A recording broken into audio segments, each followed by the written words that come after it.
Good evening, gentlemen. We are back to another session, and this time we are going to talk on something which is very important as far as the subcontinent is concerned, and it means concerning Pakistan and India. Basically, I'll talk about Pakistan and the role of the Pakistan Army after 1947. Now, the Pakistan Army is a very large force. It's almost the seventh largest army in the world, with a strength of almost 750,000, and it's got divided to 10 corps. They have 33 lieutenant generals, 197 major generals, and two four-star generals. I mean, one fell asked, what is such a huge army doing? Well, they are doing the best thing which they can do, that is, enjoy themselves. That is the fact. And control the country. And they've been doing it for the last 64 years. Actually, it started around 55, 56, so you can take it, it's almost more than 64 years. Because that time, Major General Iskandar Mirza became the president of Pakistan and he appointed General Ayub as the defense minister. General Ayub Khan was the chief of the Pakistan army, and why he did it, we don't know. But then, Iskandar Mirza had an axe to grind, and he actually cut his own grinder and finished himself. Because Ayub Khan carried out a military coup against Mirza in 1958, and Mirza was woken up early in the morning at 4 o'clock, and a pistol was put to his head, and the man who did it was a person called Brigadier Yahya Khan, who later on became general and chief of the Pakistan army, and then later the president. This man took Iskandar Mirza to the first plane flying to London and sent him there, exile. And that man died in London in very poor condition, and his body was not allowed to come back to Pakistan. It was buried in Tehran, courtesy the Shah of Iran, Reza Pahlavi. So this is something like dog eats dog. You can't imagine this sort of situation happening. Well, Pakistan has been like that. But one thing I'll say about Ayub, from 58 to 68 is probably the best time Pakistan ever had, which is, that's why they call it the decade of development. There was no development, but at least there was stability. And Ayub, being a Sanders trained officer, was more angelicized than the others, and he didn't bring Islamic laws in force. In fact, he brought in a family ordinance that restricted marriages, and he did a lot of good for Pakistan. But he was not above board, because in the election against Fatima Jinnah for the post of president, he probably would have lost, but he rigged up the election, and Fatima Jinnah, the sister of Muhammad Ali Jinnah, lost. Ayub, however, overstepped his brief when he went into a war with India in 1965. Now, that was the time Ayub thought, and he should have thought better. He thought the Indian army was a pushover. He made his assessment from the way the Indians had fought the Chinese in 1962. But as I said, he should have known better because he had been part of the Indian army. Now, despite whatever you might say, or Ayub might say, actually, as per my information, he was from the Chamar regiment. And later, after 46, the Chamar regiment was disbanded, and he began to say he's from some other regiment, not the Chamar regiment. He said he's from the Baluch. Well, it really doesn't matter because he then made himself field marshal also, and he'd been the only field marshal in the Pakistan army. But in 68, as I told you, he had to go. And later on, he had a very sorry end. And he handed over power to Yahya Khan. Now, Yahya Khan, I mean, was another good man, let me tell you. But he was fond of the good things of life. He wanted to enjoy himself. He had a lot of love affairs here and there. And he had a celebrated consort with named Noor Jahan, the famous Pakistani singer. And I was reading his biography at one stage when she was in Japan. He was on the line, on telephone with her, talking to her. He told her to sing a song, from Japan, and he was sitting and listening and dancing. And he was really not a realistic man, though he had good ideas. He was the man who got the first one man, one vote system going in Pakistan. Well, all credit to him, he did it. But when the election was won by Mujibur Rahman of the Awami Party, he developed cold feet because of pressure from the politicians of West Pakistan led by Zulfikar Ali Bhutto. And that result was a charge of treason was framed against Mujib. He was arrested, brought to Lahore, and was being tried by a military court. And then there was a war. And despite all the information being fed to him that Dhaka has been surrounded, I think 3 days before that he was holding a party in the president's house. So he had to go. He went. And when he went very sadly. He was put in house arrest for about 7 years and only released once General Zia came into power, and then he died. So it has been a sad end for these two generals. Now the man who came into power was Zulfikar Ali Bhutto, another maverick man, a very brilliant man, but maverick, a man who was a megalomaniac. He wanted to be everything and everything put together with him in charge. So he became the chief martial law administrator, he became the president, but he framed a constitution in which he became the prime minister. And the president was required to appoint somebody else. And he was wary of the army because the army, after losing the war against India in 1971, had been sent in the barracks. So there was nothing much the army could do. And so in that situation, he appointed General Zia-ul Haq as the president of Pakistan. Sorry, as the chief of the army staff, my mistake. Zia was actually from Jalandhar. He was a Punjabi who had migrated from Punjab, India, and gone there. And he was a very ambitious man. And he is known also as the Mullah General because he was a very, very strict Islamic follower. Now, when he came to power, he had ambitions. And Bhutto, as usual, was playing to the gallery. The economy of Pakistan had gone down. There was unrest. The opposition was agitating against him. And in one of the elections, the last one, it was totally rigged. There's no doubt about it. And Bhutto won the rigged election, so he thought he would continue. But there was a grave charge against him that earlier in 71, he was responsible for the breakup of Pakistan. And probably he had to pay a price. And this time there was a military coup. Zia took over. He rang him up early morning and told him, "Sir, I have taken over." Bhutto didn't expect what's going to happen next. But then perhaps he didn't know that his fate had been sealed. And General Chishti and other generals, corps commanders all decided that Bhutto must be executed from the scene.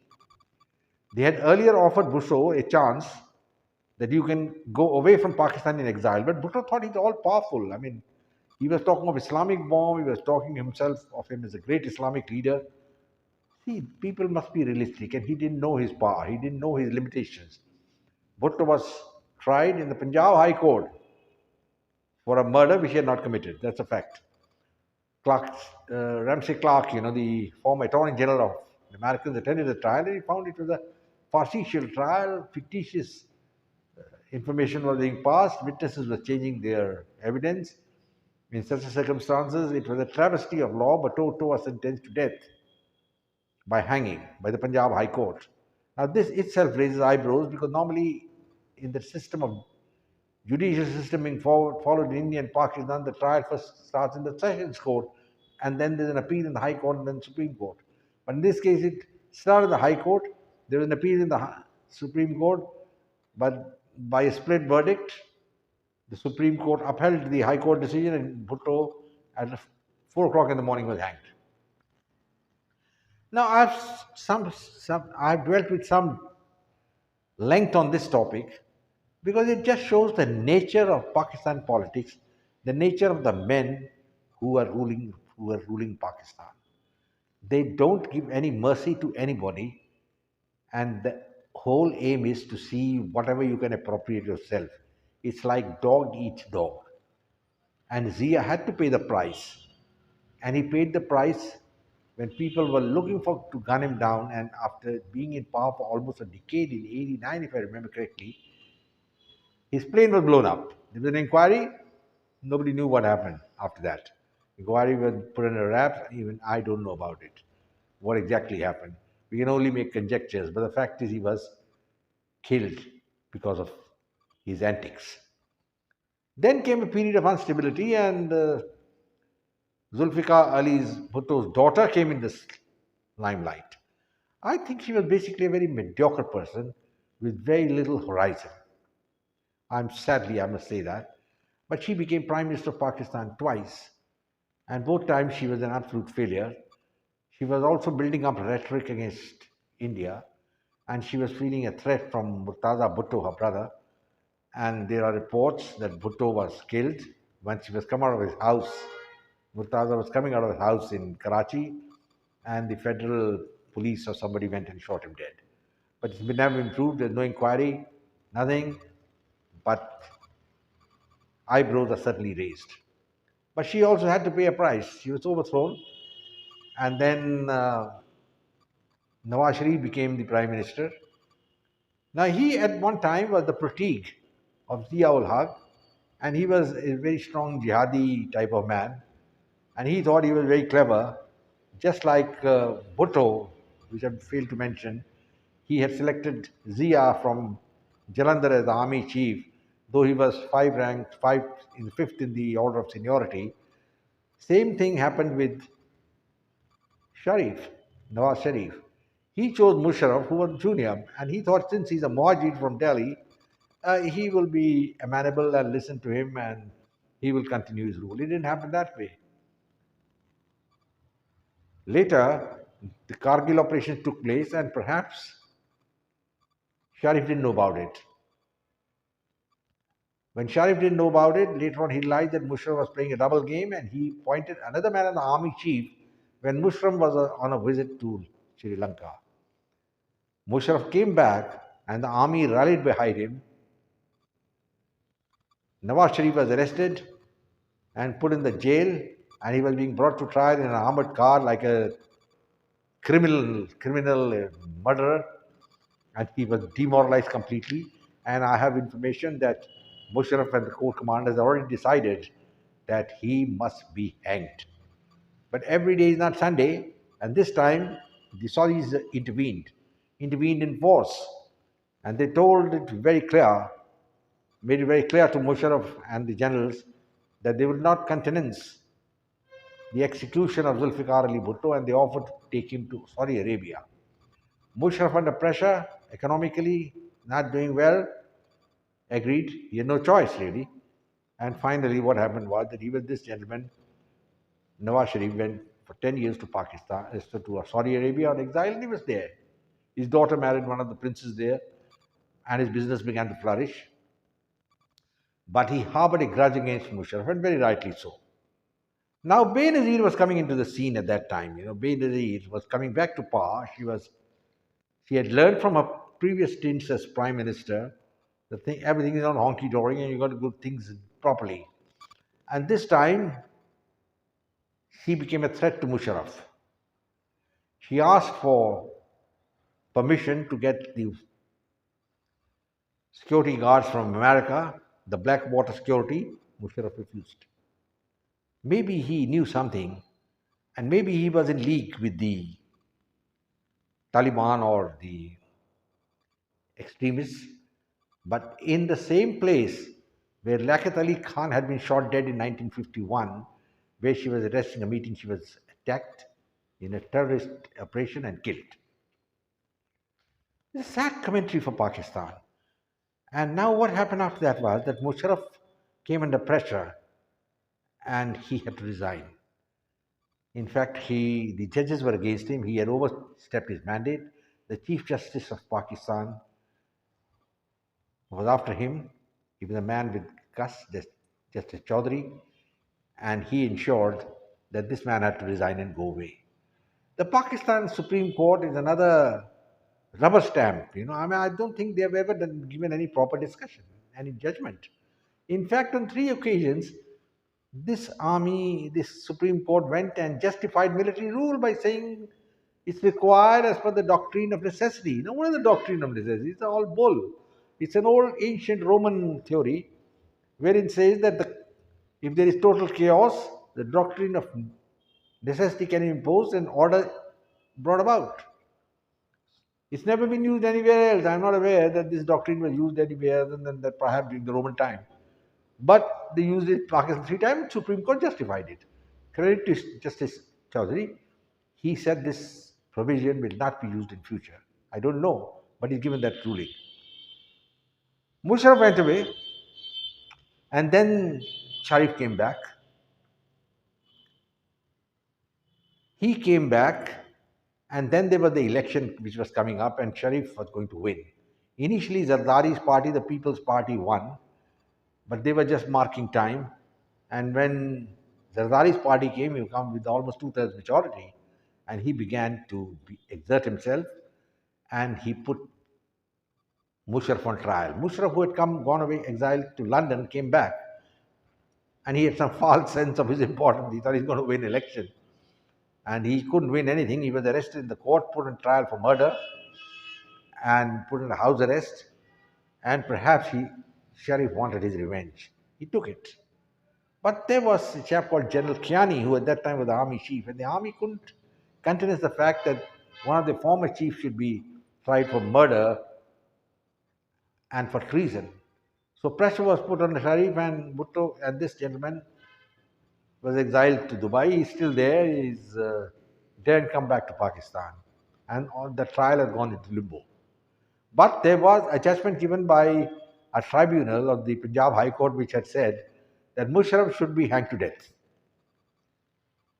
And one of the judges had said, it's a very laughable judgment, I've read it. He says Musharraf's body should be hung in Freedom Square in Islamabad as an example to people who betray Pakistan.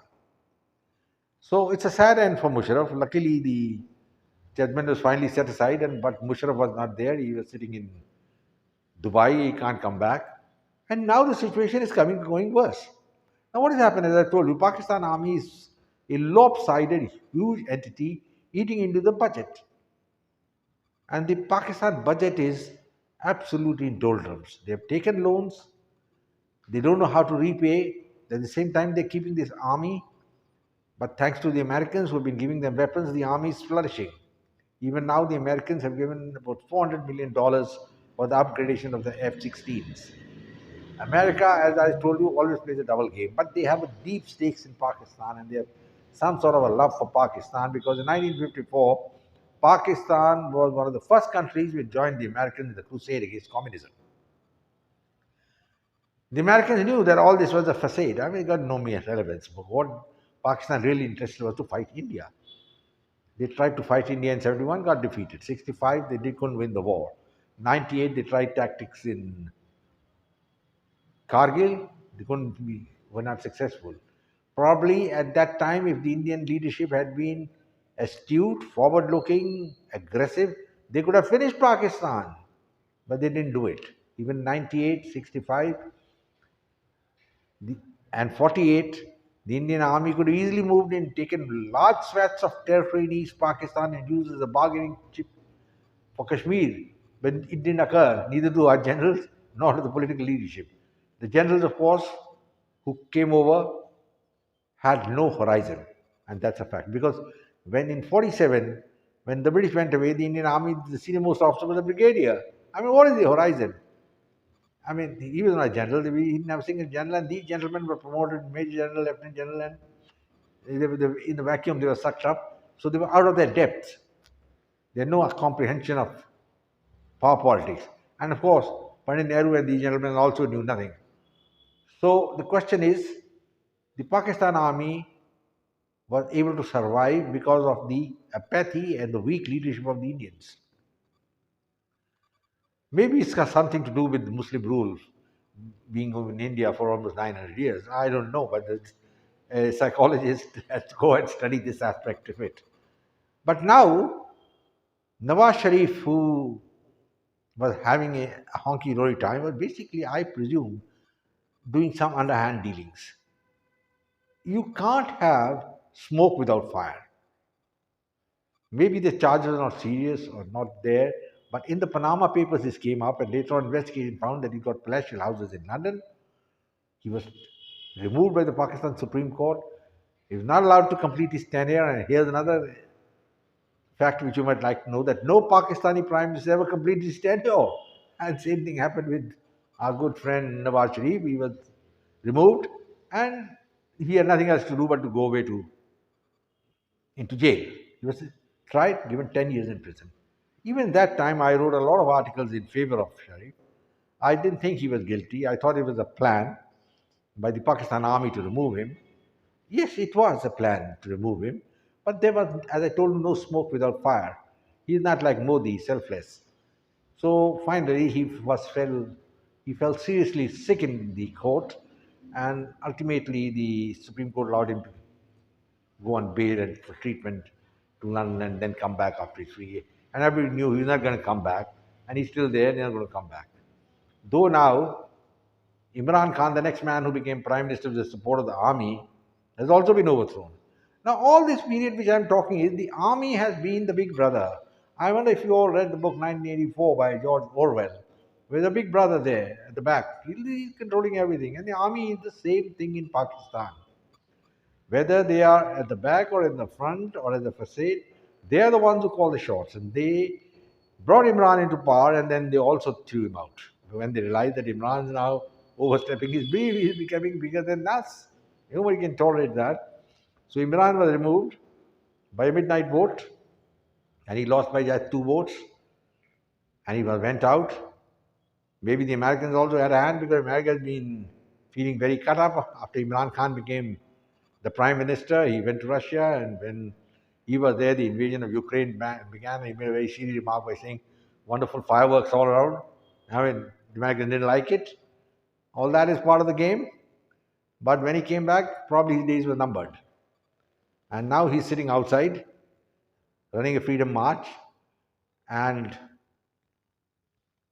the brother of Nawaz Sharif, Shahbaz Sharif, has become the prime minister. Shahbaz has also got a number of corruption cases against him. These brothers have laundered money. I can't make such a statement. Maybe true, may not be true, but they definitely something has been going around which is fishy. Otherwise, even the Pakistanis who are outside wouldn't be shouting chor chor when went to Jeddah. And one of his finance ministers was in Washington, who was also called a thief when he went there, Ishaq Dar. So the situation is very volatile, and the army again is the one force which can pull Pakistan again. That is the problem. There is nobody else united. The opposition is fragmented. The political parties are fragmented. The army is the only uniting force at the moment. And in the recent Corps Commanders Conference, there was a talk of a military coup, but nobody wavered it, because things are not same as what it was in, say 78 or 98, when you can have a military coup and send people into jail and hang them. Now it's not going to happen. The world has changed. Gentlemen, Pakistan on the precipice of destruction. They're facing an insurrection in Balochistan. The army doesn't know what to do. The basic thing is the economy. The Pakistan rupee has tanked. There is very little development, rather no development. Huge loans have to be paid to the Chinese. Pakistan is looking for going around with a begging bowl. Saudi Arabia, as usual, is giving them the dole. But it's like putting money into an abyss. It's not going to come back, and nothing going to happen in Pakistan. It's going to continue. The army still continues to be the powerful source. And no wonder Joe Biden has just gone on and said that Pakistan is the most dangerous country on the earth. Yes, they are, because they have a nuclear arsenal. I do not know what is their command and control over that lethal weaponry. We do not know. But God forbid, if something happens and some jihadis get control of that nuclear arsenal, Pakistan may well cease to exist on this earth. There is a very big element of people in Pakistan and from other Muslim countries which are not happy with the way Pakistan is functioning. Pakistan is a democracy, theoretically, But at the same time, there's certain amount of freedoms are still there, and they do not want that. They want pristine Islamic law to be enforced in Pakistan. There's a danger. We'll have to see what happens.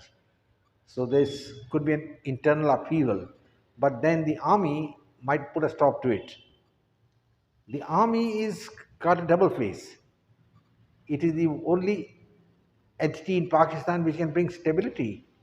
But at the same time, it's like a Frankenstein monster. You created it, you can't don't know what to do with it. The politicians have failed Pakistan. Pakistan itself is in serious trouble. It could lead to a civil war. My personal feeling is that in the decades to come, Pakistan is going to break up. We'll have to wait and see if it happens or no.